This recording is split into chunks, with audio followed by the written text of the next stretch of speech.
The 63rd Monte Carlo Television Festival, a prestigious event honoring the best in global entertainment, became the epicenter of a shocking moment that rippled through Hollywood and beyond. Legendary actor Morgan Freeman, while accepting a Lifetime Achievement Award, delivered a blistering critique of Prince Harry, Duke of Sussex, leaving the audience in stunned silence and the entertainment world abuzz. Freeman's remarks, delivered with his signature gravitas and a touch of wry humor, were a direct response to Harry's recent actions, particularly his unexpected snubbing of King Charles's invitation to the Trooping the Colour Parade, a prominent event celebrating the monarch's birthday. This snub followed Harry being stripped of his royal titles and military honors. With a knowing smile, Freeman acknowledged the elephant in the room, noting Harry's presence at the festival. "I see we have a member of the Sussex family in attendance tonight," he remarked, his voice laced with subtle sarcasm. "I must say I'm rather shocked he has the gall to show his face in public after disgracefully skipping the Trooping the Colour event." The audience erupted in cheers and applause, clearly resonating with Freeman's sentiment.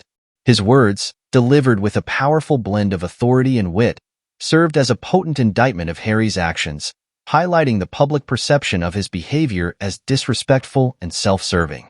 Freeman continued his takedown, addressing Harry's controversial decision to step back from royal duties and his subsequent media appearances, which have been widely criticized for their perceived negativity and self-promotion. "I mean, honestly, what were they thinking?" he asked, his voice dripping with disdain. "Publicly trashing the monarchy, stabbing his own family in the back, then cutting deals with Netflix and Spotify, and now he has the audacity to worm his way into our Hollywood event as if we're all supposed to just forget about his betrayal to the royal family? I'm sorry, but that's not how it works." The crowd roared with approval, their cheers echoing the widespread frustration with the Sussex's public image and their perceived exploitation of their royal connections for personal gain. Freeman's words, delivered with unflinching honesty and a touch of righteous anger, seemed to capture the collective sentiment of those who had grown weary of the constant drama surrounding the couple. He went on to express his disappointment with Harry's lack of remorse and respect for his heritage, stating that his actions had brought shame and disgrace to the House of Windsor. "This is a man who has shown zero remorse, zero respect for his heritage and his duties," Freeman declared, his voice ringing with conviction. "He's brought shame and disgrace to the House of Windsor, and quite frankly, I think I speak for all of us in Hollywood when I say we're done with the Sussex nonsense. Isn't that right?"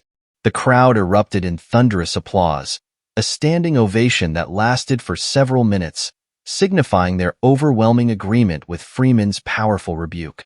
His words, delivered with a blend of wit, wisdom, and a touch of righteous anger, resonated deeply with the audience. Freeman saved his most brutal barbs for the end of his speech, targeting Meghan Markle, Harry's wife, with biting sarcasm. "You know, I was actually looking forward to seeing dear Meghan here tonight," he said, his voice dripping with irony. "I was hoping she might grace us with one of her infamous, woe is me monologues, but I suppose she was too busy recording another vapid podcast or gushing over herself in a new interview." The audience erupted in laughter, their mirth echoing the widespread perception of Meghan's public image as self-absorbed and out of touch. Freeman's words, delivered with sharp wit and biting humor, served as a powerful indictment of Meghan's perceived self-promotion and her penchant for playing the victim. He concluded his remarks by comparing the Sussex saga to a bad reality show that had long overstayed its welcome, urging the couple to fade back into obscurity. "At the end of the day, the Sussex saga is nothing more than a bad reality show that's long past its expiration date," he said. "It's time for these two to fade back into obscurity, don't you think?"